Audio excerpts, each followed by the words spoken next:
శక్తి పథకాన్ని స్పీకర్ అయ్యన్న పాత్రుడు ప్రారంభించారు. ఈ పథకం కింద ఆర్టీసీ బస్సుల్లో ఉచిత ప్రయాణాన్ని కల్పించినట్లయిందన్నారు. దివ్యాంగుల సంక్షేమానికి కూటమి ప్రభుత్వం అత్యధిక ప్రాధాన్యత ఇస్తుందని ఆయన వెల్లడించారు. ఎన్నికల్లో ఇచ్చిన ప్రతి హామీని నెరవేరుస్తున్నట్లు వివరించారు. గత ఏడాది డిసెంబర్ 3న అంతర్జాతీయ దివ్యాంగుల దినోత్సవం సందర్భంగా ప్రభుత్వం ఇచ్చిన హామీని కేవలం 3 నెలల్లోనే నెరవేర్చిందని స్పీకర్ పేర్కొన్నారు.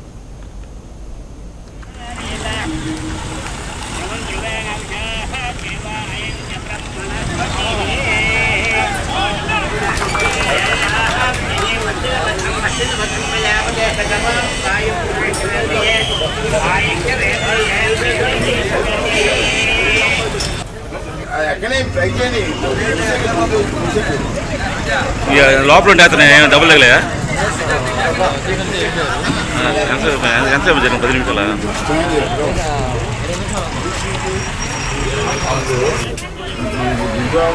పక్కన పక్కన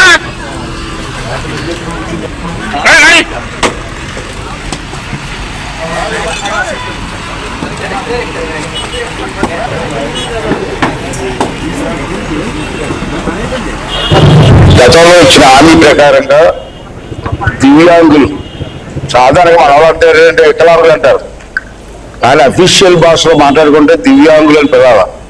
అది గౌరవమైన పదం. కానీ మన వాళ్ళు ఎంత వికలాంగులు అంటున్నారు. అలా మాట్లాడడం తప్పండి. మంచిగా గుర్తు చేస్తున్నాను.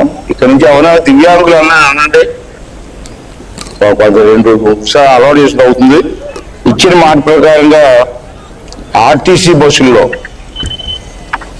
ఇప్పుడు ఆడవాళ్ళకి ఫ్రీగా ఇచ్చారు, అంటే దివ్యాంగులకు కూడా ఫ్రీగా ఇస్తారని గతంలో మాట ఇచ్చారు. ఆ మాట ప్రకారంగా ఈ రోజు నుంచి రాష్ట్రంలో ఆర్టీసీ బస్సుల్లో దివ్యాంగులకు కూడా ఉచితంగా, అంటే ఇప్పుడు వరకు వాళ్ళు 50% ఇస్తున్నారు, ఇప్పుడు కూడా ఇస్తున్నారు, 50% ఇస్తున్నారు. కానీ 50% కాదు, మొత్తం టోటల్ గా ఫ్రీగా ఇవ్వాలని చెప్పి గవర్నమెంట్ ఒక నిర్ణయం తీసుకోవడం జరిగింది. ఇది అన్ని బస్సుల్లో కూడా, ఆర్డినరీ బస్సులు కానీ, మెట్రో ఎక్స్ప్రెస్ కానీ, పల్లెలకు కానీ, అన్ని బస్సుల్లో కూడా ఈ కార్యక్రమం అమలు చేయాలని చెప్పి చంద్రబాబు నాయుడు గారు నిర్ణయం తీసుకోవడం జరిగింది. గతంలో ఇచ్చిన హామీ ప్రకారంగా దివ్యాంగులు. ఇవి ఇప్పటివరకు అప్డేట్స్. మరిన్ని అప్డేట్స్తో మళ్ళీ కలుద్దాం. Keep watching 99 TV.